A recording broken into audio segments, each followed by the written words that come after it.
दोस्तों, middle east में आग लगी हुई है। जंग की लपटें हर तरफ फैल रही है। अमेरिका और ईरान के बीच तनाव चरम पर पहुंच गया है। यमन में नया मोर्चा खुल गया है। हॉर्मुज जलडब्र मध्य में जहाजों पर हमले हो रहे हैं। तेल की कीमतें आसमान छू रही है। आज के इस शो में हम आपको सारी ताजा खबरें देंगे। दोस्तों, शुरू करते हैं एक सबसे बड़ी खबर से। दोस्तों, यमन के हूती विद्रोहियों ने सऊदी अरब पर मिसाइल दाग दी है। यह 2022 के बाद का सबसे बड़ा टकराव है।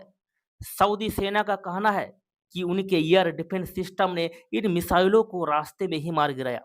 कोई बड़ा नुकसान नहीं हुआ, लेकिन हूती कह रहे हैं कि उन्होंने जवाबी हमला किया है। कुछ घंटे पहले सऊदी समर्थित यमन सरकार ने सना एयरपोर्ट पर हमला किया। उनका दावा था कि वहां ईरानी जहाज या विमान उतरने वाला था, जिसमें हूती नेता सवार थे। हूती गुट का कहना है कि विमान सुरक्षित उतर गया और सऊदी का मकसद फेल हो गया। अब हूती साफ कह चुके हैं कि शांति का दौर खत्म हो गया है। सऊदी अरब के हर हमले का जवाब दिया जाएगा। इसमें अमेरिका के राष्ट्रपति डोनाल्ड ट्रंप का नाम भी सामने आ रहा है। अमेरिकी मीडिया रिपोर्ट्स के मुताबिक ट्रंप ने सऊदी क्राउन प्रिंस मोहम्मद बिन सलमान को इस हमले के लिए ग्रीन सिग्नल दिया था।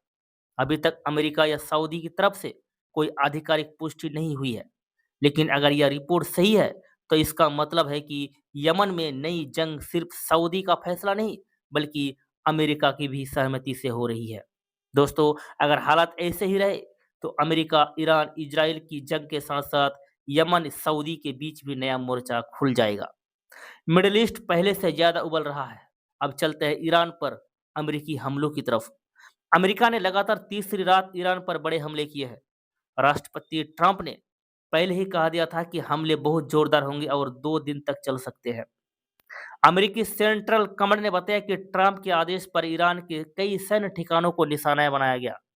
ईरानी मीडिया के अनुसार किस द्वीप, बंदर अब्बास, बसर, आबू मूसा और उमेदिया जैसे इलाकों में जोरदार धमाके हुए।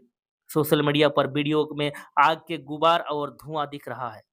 कुछ रिपोर्ट्स में ईरानी स्पीड बोट्स को भी नुकसान पहुंचने की खबर है। ईरान ने भी जवाब दिया है। उन्होंने कुवैत, बहरीन और गल्फ के दूसरे इलाकों में अमेरिकी ठिकानों पर ड्रोन और मिसाइल हमले किए। ईरान का दावा है कि उन्होंने communication system, fuel storage, patriot defence और बैटरिया और गोला बारूद डिपो को भी भारी नुकसान पहुंचाया। साथ ही समुद्र में एक अमेरिकी जहाज पर भी हमला किया।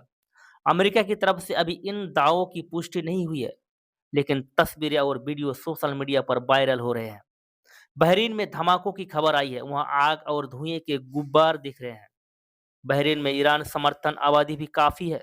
ऐसे में माहौल और गर्म हो गया है। सबसे खतरनाक बात हॉर्मुज जलडमरू मध्य की है।